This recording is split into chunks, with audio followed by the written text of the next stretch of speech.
Minute and a half, guys, minute and a half.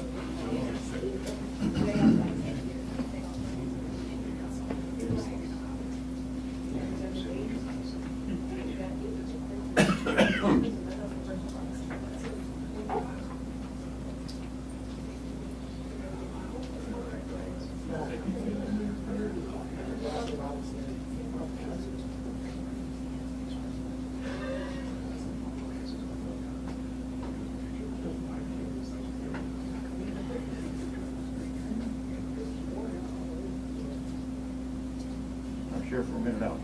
Come on in.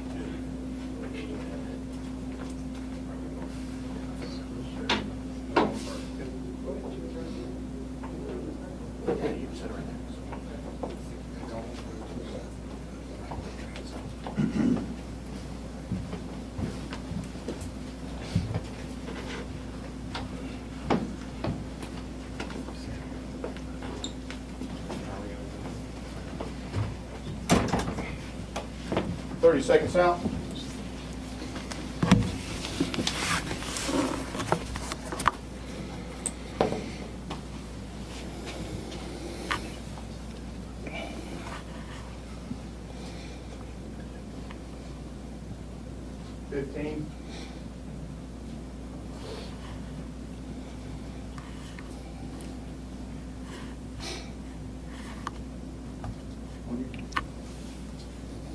So good afternoon. I'm Sheriff TK Waters.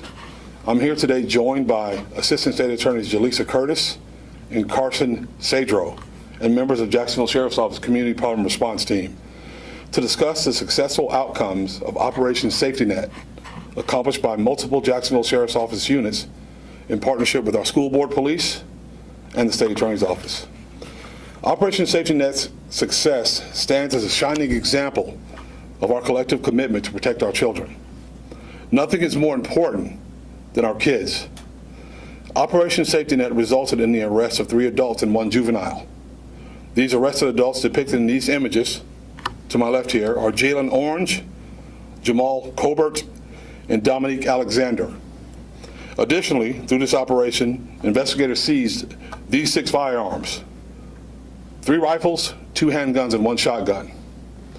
I want to begin by recognizing the incredible work and coordination of JSO investigators, forensic firearms examiners, the school board police, and the State Attorney's offices that conducted this important operation. This type of collaborative operation highlights the extraordinary work done every day by multiple law enforcement agencies to keep our children safe in their schools and remove high-powered firearms and crime guns in our streets.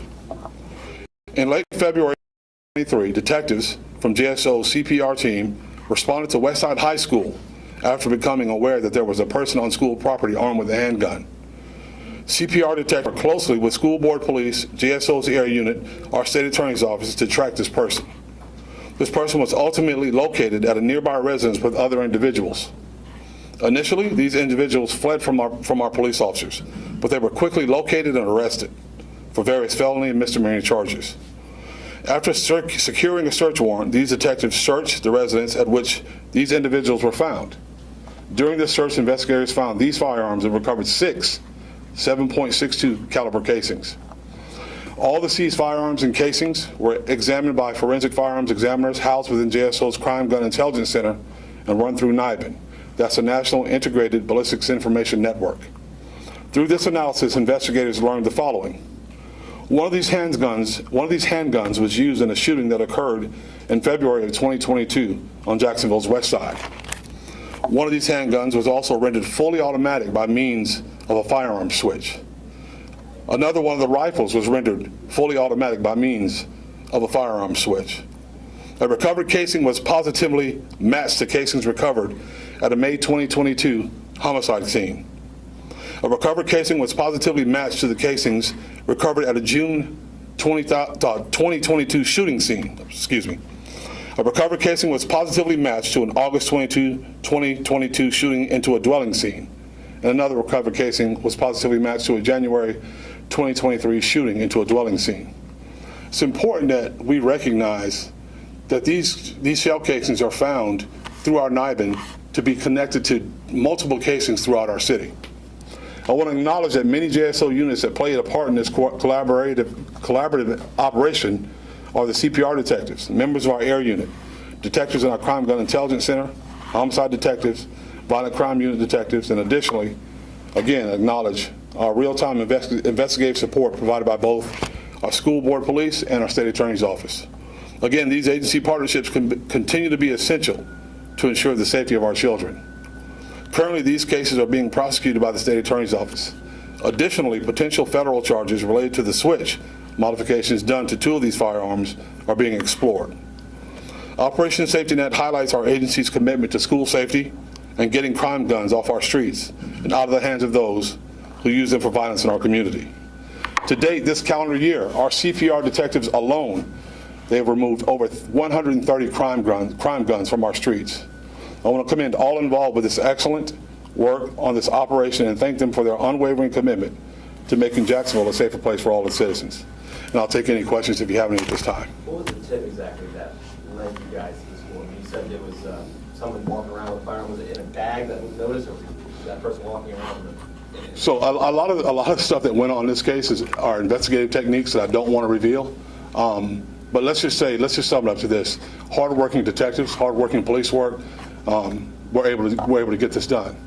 And with that said, you said that they ended up finding that person at the home with the school. So was it like an after-school thing you went, or did you respond immediately? Couldn't find them at the school, but then found them at the home? They responded when they got the information. They responded. Wasn't there? They found them at the home. Is there going to be a murder charge for anyone regarding the case that was found with the homicide? All that stuff is part of a case file, and we'll use all that information to build stronger cases in each separate case that I discussed. Was the gun that was found specifically from the one that was mentioned on the school sighting, was that loaded when you found it, if it was the right gun that you were looking at? I have to ask the detectives. Yes. It was loaded, yes. That's correct. Okay. So obviously I would assume you believe that there was intent to do some harm. I believe that anytime there's a crime gun used or carried, it's not for good purposes. Listen, I'm all for people owning guns. Crime guns, illegal guns, prohibited guns, we want those off our streets. We're going to work very hard to make sure it's done. And we're going to hold those accountable that are carrying them. Because we know all too often they end up in drive-bys, they end up in all different types of shootings. And that was the reason I gave you the cases that everything was connected to. It's important for people to understand exactly what's going on in the streets. You mentioned the mentorings too, and how the switching work. Can you kind of just explain that, like what that process is for those who don't know? So I don't know a whole bunch about it. I do know that it's possible. So we'll leave that to the firearms experts. They have done that. They have determined that they were rendered fully automatic, and now we're going to work on charges for those guys. And just assuming that one juvenile was an actual student of Westside High? Do you know that? Don't have that information for you. We'll get that for you. Okay. Unclear about that, but they will. Anything else? Thank you.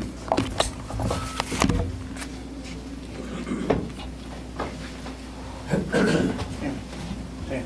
can you get a couple pictures? If you don't mind.